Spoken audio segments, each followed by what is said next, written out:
Hi folks, this is Suvya. Welcome to my YouTube channel. Bison அந்த படத்தோட movie review தான் பார்க்க போகிறோம்.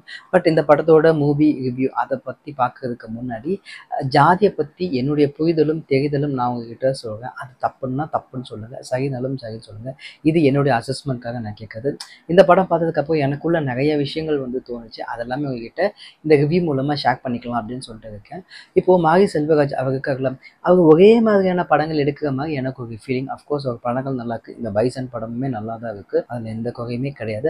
ஆனால் அவருடைய படங்கள் எல்லாமே அந்த கேஸ்டிசம் பேஸ் பண்ணியே இருக்கு. ஸோ ஸ்கெடியூல் கேஸ்ட் பீப்புள் வந்து கொஞ்சம் வந்து அவங்கள ரொம்ப டார்ச்சர் பண்ணுறாங்க. அதெல்லாம் மீறி தான் அவங்க மேலே அவங்களுக்கு எல்லாத்துக்கும் ஒரு சில பேருக்கு கிடைக்கக்கூடிய விஷயங்கள் இவங்களுக்கு ரொம்ப கஷ்டமாக கிடைக்குது. ஒரு சில பேருக்கு ஈஸியாக கிடைக்க வேண்டியது இவங்களுக்கு ரொம்ப கஷ்டமாக கிடைக்குது. ஒரு சில பேர் கஷ்டப்படுறாங்கன்னா இவங்க ரொம்ப ரொம்ப கஷ்டப்படுறாங்க, இல்லை கிடைக்காமலே போகுது. இந்த மாதிரியான ஒரு கான்செப்ட்ல தான் வந்து படம் எடுத்துட்டு போகுது. அவர் எடுக்கிற எல்லா படங்களுமே வந்து பார்த்தீங்கன்னா, இப்போ இந்த படமே 1994 நடந்த மாதிரி, கர்ணன் 90s நடந்த மாதிரி, வாழையும் 90s நடந்த கதை மாதிரி தான் இருக்கும். அதில் இயர் மென்ஷன் பண்ண மாட்டாங்கன்னு நான் நினைக்கிறேன்.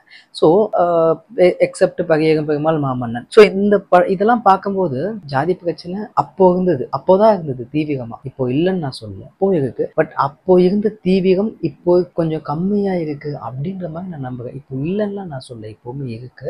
அஃப்கோர்ஸ் என்கிட்டயுமே நீங்கள் என்ன ஆளுங்கன்னு கேட்ட ஆளுங்கள்லாம் நிறைய பேர் இருக்காங்க, இல்லைன்னா நான் சொல்லவே கிடையாது. ஆனால் நான் யார்கிட்டையுமே கேட்டதில்லை. என் வயசு பசங்க என்கிட்டையும் யாருமே இது வரைக்கும் கேட்டது கிடையாது. கேட்டவங்க எல்லாமே ஒரு 50+, 60+ அந்த வயசு ஆளுங்க தான் கேட்டவங்க தவிர, நானும் எனக்கு விவரம் தெரிஞ்சதில் இந்த வரைக்கும் நான் அப்படி கேட்டது கிடையாது. என் வயசு பசங்களும் என்கிட்ட இது வரைக்கும் யாருமே கேட்டதே கிடையாது. ஸோ அதோட தீவிரம் கம்மியாயிக்கதை நான் நம்புவேன். இது நாள் வரைக்கும் நான் வாழ்க்கையில் கடந்து வந்த அந்த அனுபவத்தை வச்சு நான் வந்து சொல்கிறேன். அதுக்கப்புறமேட்டு அதான் இப்போ கூட நடந்தது. அந்த ஒரு 2-3 மாதத்துக்கு முன்னாடி ஒரு ஆணவ கொலை ஒன்று நடந்தது. 2-3 மாதம் இல்லை, 1.5 மாதம் 1 மாதத்துக்கு முன்னாடி ஒரு ஆணவ கொலை ஒன்று நடந்தது. ஆனால் அந்த கொலைக்கு எதிர்த்து பேசின கூட்டம் ஜாஸ்தி, அந்த சத்தம் இப்போ அதிகமாயிருக்கு. முன்னாடி இதே மாதிரி ஆணவ கொலை நடந்தது, அதை பற்றி தான் போய் பேசிப்போன்னு தெரியாது. ஆனால் இப்போது அதை பற்றி நிறைய பேர் பேசு தப்புடா அப்படின்னு சொல்லிட்டு இதை பண்ணவன் எவன்டான்னு சொல்லிட்டு திரும்பி பார்க்கும்போது அவனை பார்க்குறாங்க. அவன் காலேஜ் பையனாக்கான். அட படுபாவியும், அவனே கொண்டு உன் லைஃபையும் தொலைச்சி இப்படி பண்ணிட்டேடா அப்படின்னு அவன் மேலேயுமே ஒரு ஒரு கோவம் வந்து ஒரு மாதிரி டிஸ்கஸ்டிங் ஃபீலே வந்து கன்வெர்ட் ஆகும். ஸோ 2 சைடு உள்ள ஃபீலிங்கையும் புரிஞ்சு தெரிஞ்சு அதுக்கு தகுந்த மாதிரி ரியாக்ட் பண்ணுற அளவுக்கு மக்கள் வந்து தெளிவாக இருக்காங்க. நான் ஏன் இவ்வளோ தூரம் இதை நான் சொல்கிறேன் அப்படின்னு வந்து பார்த்தீங்கன்னா, இப்போ உங்கள் படத்தில் என்ன சொல்ல வரீங்கன்னா, எல்லாரும் சமம், யாரையும் ஜாதி பார்த்து மேலே கீழே அப்படி வந்து பார்க்கக்கூடாது, எல்லாத்தையும் சமமாக நடத்தணும்.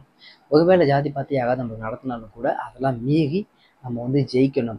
நம்மளுடைய வெற்றி தான் நம்ம மேலானவன் கீழானவன்லாம் தாண்டி நம்மளை பற்றி பேச வைக்கும் அப்படின்ற ஒரு கருத்து சொல்கிற ஒரு நல்ல இன்டென்ஷனில் தான் உங்கள் படம் எடுக்குங்க. அதில் எந்த வித தப்பும் கிடையாது. ஆனால் தியேட்டருக்கு எல்லா ஆட்களும் வருவாங்க, எல்லா விதமான மக்களும் வருவாங்க. அந்த படத்தை பார்க்க வேற சில பேர் அவங்களுக்கு தெரியாத விஷயங்கள் இந்த படத்து மூலமாக தெரிஞ்சுக்கிறதுக்கான வாய்ப்பு இருக்குது. ஒரு சில கெட்ட விஷயங்கள் தெரியாமல் இருக்கிறது நல்லது, அது ஃபேட் அவுட் ஆகிறதுக்கான வாய்ப்புகள் இருக்குது. அதுக்கப்புறம் அவங்களுக்கு கூட தெரிய விஷயங்களா நல்ல விஷயங்களாக இருந்ததுன்னா சமூகம் நல்லா இருக்கும்.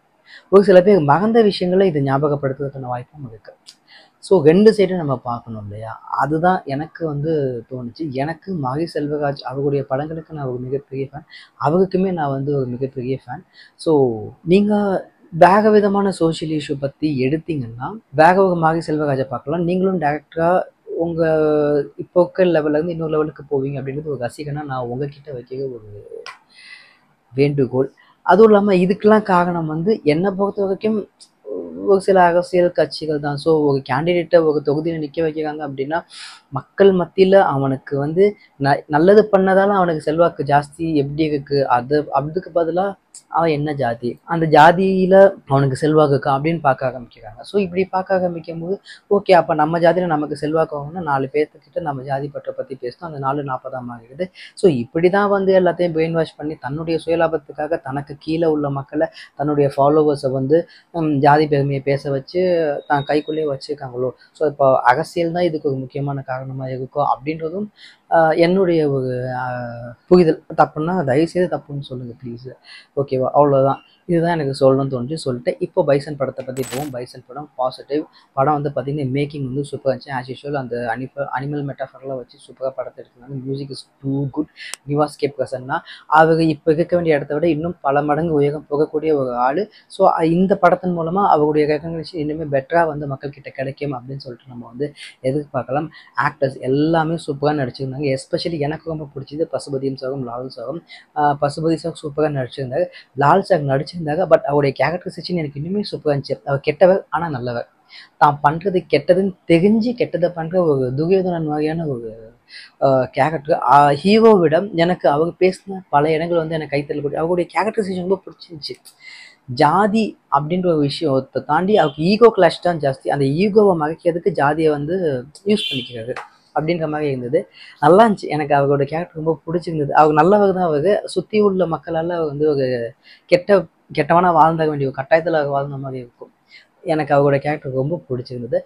அதுக்கப்புறமேட்டு துரு அவரோட ஆக்டிங்குமே வந்து நல்லா இருந்தது. பட் அவருடைய முழு ஸ்கில்லுமே அடுத்த படத்தில் தான் தெரியும்னு நான் நம்புகிறேன். பிகாஸ் இந்த படம் ஓகே, இது நல்லா நடிச்சிருக்காரு. பட் உண்மையிலே நல்லா நடிக்கக்கூடிய ஆளா இல்லை இவர்கிட்ட அந்த மாதிரி வேலை வாங்கினாங்களா அப்படின்னு நமக்கு வந்து தெரியல. ஸோ அடுத்த படத்தில் தான் இவருடைய ஃபுல் ஸ்கில்லுமே தெரியக்கூடிய வாய்ப்பு இருக்குன்னு நான் நினைக்கிறேன்.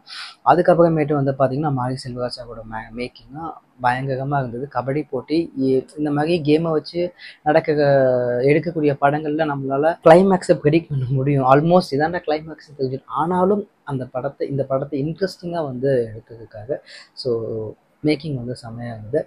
அதுக்கப்புறமேட்டு உள்ள பாசிட்டிவ் நல்லா இருந்துச்சு படம். எந்த ஒரு போகடிக்கல. செகண்ட் ஹாஃப்லாம் நல்லா சூப்பராக அடுத்து என்ன அப்படின்ற மாதிரி போச்சு. நெகட்டிவ் வந்து பார்த்திங்கன்னா அஃப்கோர்ஸ் ஃபஸ்ட் ஹாஃப் வந்து கொஞ்சம் ஸ்லோவாக இருந்துச்சு. படமே வந்து கொஞ்சம் ஒரு ஸ்லோ ஃபேஸில் தான் போகும். அதில் ஃபஸ்ட் ஹாஃப் ரொம்ப ஸ்லோவாக இருக்கும். அதுக்கப்புறமேட்டு அனுப்பமா வந்து இனிமேல் நல்லா யூஸ் பண்ணியிருந்துருக்கலாம் அப்படின்ற மாதிரி இருந்துச்சு. அந்த துருவ அனுப்பமா அவங்க 2 பேத்துக்கும் உள்ள லவ் போர்ஷன் வந்து ஒழுங்காக காட்டப்படல. பட் வேறு வழி இல்லை. பிகாஸ் ஒரு இளைஞன் ஜாதி அப்படின்ற ஒரு விஷயத்தால் அவன் எப்படி வந்து வாழ்க்கையில் மேலே போகிறதுக்கு அது ஒரு முட்டுக்கல்லாக இருக்கு அப்படின்றத தாண்டி முட்டுக்கட்டையாக இருக்குது அப்படின்றத தாண்டி அவன் ஜெயிக்கிறான் அப்படின்ற அந்த தனி மனிதனுடைய போராட்டத்தை படமாக காட்டும் போது அவனுக்கு நடுவில் இருக்க லவ் வந்து காட்டுறதுக்கான வாய்ப்புகள் வந்து கொஞ்சம் கம்மியாக இருந்தது. ஓகே தான். இந்த படம் வந்து கண்டிப்பாக பார்த்து என்ஜாய் பண்ணலாம். சாட்டிஸ்ஃபேக்ஷனாக இருக்கும். என்ஜாய் பண்ணலாம்னா இந்த தீபாவளிக்கு இந்த படத்தை பார்க்கலாம். ஓகே, என்னை பொறுத்த வரைக்கும் பைசன் தான் தீபாவளி வேணும். இந்த படத்துக்கு என்னோட ரேட்டிங் வந்து பார்த்தீங்கன்னா 8.5 அவுட் ஆஃப் 10. இந்த வீடியோ பார்த்துட்டு உங்களுக்கு பிடிச்சிருந்தா லைக் பண்ணுங்கள், ஷேர் பண்ணுங்கள், கமெண்ட் பண்ணுங்கள், மறக்காமல் சப்ஸ்கிரைப் பண்ணுங்கள். தேங்க்யூ. பாய்.